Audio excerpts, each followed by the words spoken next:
Hello there, people. Well, I was just thinking, since I've already showed you two of my most old film cameras, that I couldn't possibly leave out one of the most magnificent cameras that has ever been made. I'm going to introduce to you almost everybody's first camera back in the days, the Pentax K1000. The K1000 was made by the Asahi company, and the Pentax K1000 was put out in 1976. That's 1 year before I was born, and it had a phenomenal 21-year production run, and that's pretty spectacular. Most, as you know, technology would have improved from 1976 when it came out to 1997. So why wasn't the Pentax K1000 discontinued like so many other cameras? Well, I'll tell you a little bit about it. Now, according to my research, when it came out, it was around $300. You could probably pick up a K1000 for less than $100 these days. But the thing that made the K1000 so spectacular was how Spartan it was. It didn't need a battery except for the metering on the inside. It didn't need a battery. It was completely mechanical. It's got a hot shoe on top there, which is nice. A little sink for your sink cord right there, just in case. But it has no frills whatsoever. It's an extremely simple camera. You can drop it into the river.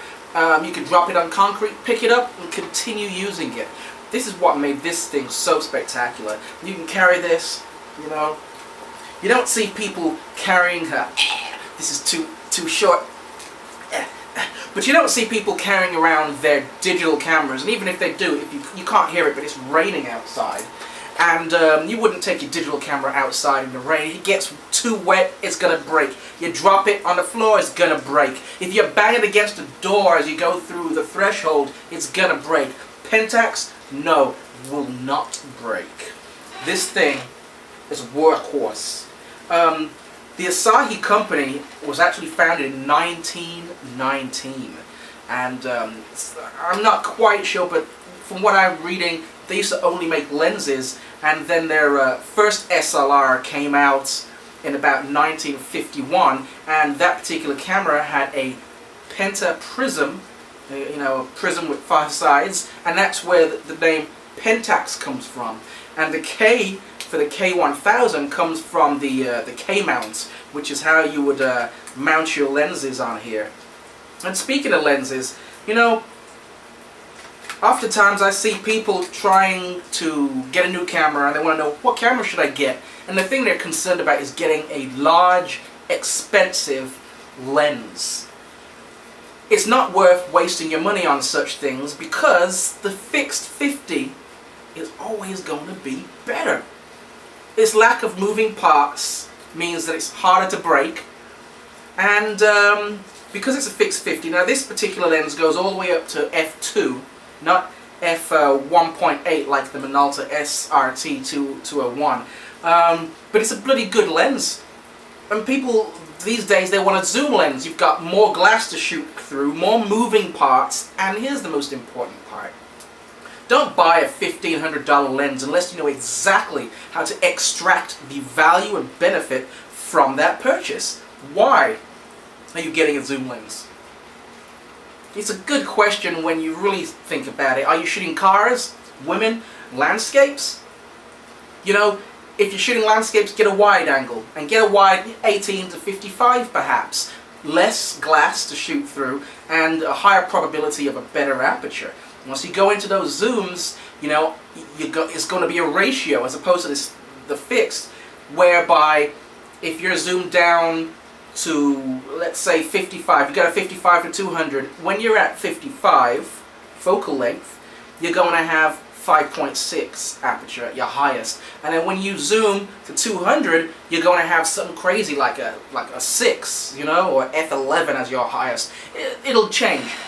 Don't waste your money on things you don't know how to use. Start off with a fixed 50. That's what Pentax K1000 did. And for the longest while when I was in photography, whenever I asked what camera should I buy, it was the K1000. What's your first camera? The K1000. It has no auto settings whatsoever. By using this all manual camera, it would really boost your skills, and when you had a automatic camera in your hands, you would feel one of two things. One, that you were no longer in control and the camera was doing way more than you wanted it to do. Or number two, you could put that camera on manual and know that in a pinch you could put it onto auto aperture or auto shutter speed. And so this camera was one of the very best, Pentax K1000, and it's very unlikely I would ever sell this. This is a big part of my history and the history of photography in general. We're in a digital age now, and it's very difficult to make a camera that captures something digital that isn't also digital. In other words, there's never going to be a time these days with digital cameras that you can drop them in the water if they're not, specifically waterproof. And although that's kind of sad, we do have these guys from the past to remember how things were. I'm not one for too much nostalgia, but sometimes it's good to know where you came from so you can compare what's happening now in the technological sphere, in the world of photography. Anyway, I don't want to ramble for too long. I just wanted to make sure that I wasn't going to show you any group of cameras and leave out the Pentax K1000. So thank you very much.